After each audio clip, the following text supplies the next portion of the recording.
So we're going to talk about negative space. And negative space is a really important concept for learning to draw from observation. Learning to see negative space is going to help you to accurately draw objects proportionally. But it's also going to allow you to make more interesting compositions. And usually, when people are beginning to draw, they ignore the negative spaces. Okay, and since our minds are naturally drawn to only consider the positive spaces, it's what we see as important. It's the object. But being able to see the negative space around it will allow us to become better at drawing and better at composing our drawings.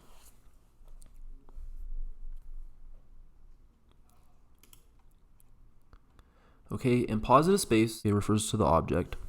So in this case, it's the woman in her dress. She is the positive shape. Okay, negative space, also called negative shapes, refer to the space between and around the object. Okay, so that's this background shape or space. That is the negative space. Okay, as well as the ground. The ground is the negative space. Okay, so space around and between the subject or object, which is right here.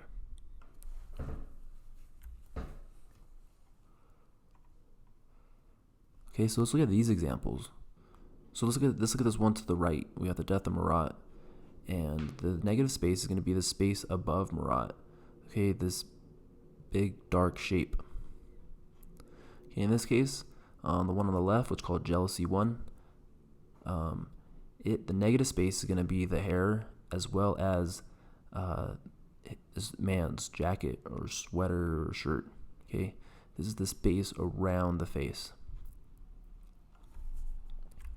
Now let's look at this one.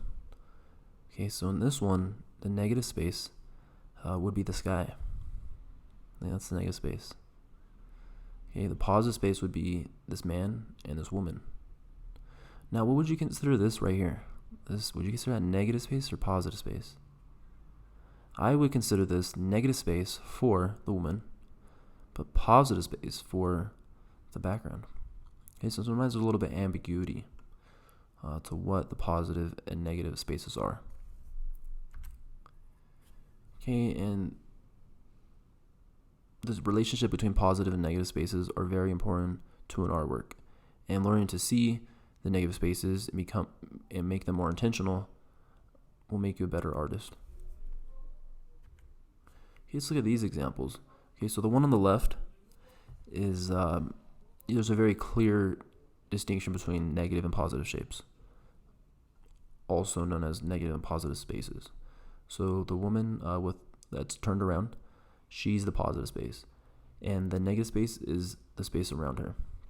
Now the one to the right has some integration, which means that there's some ambiguity as to what is positive and what is negative space.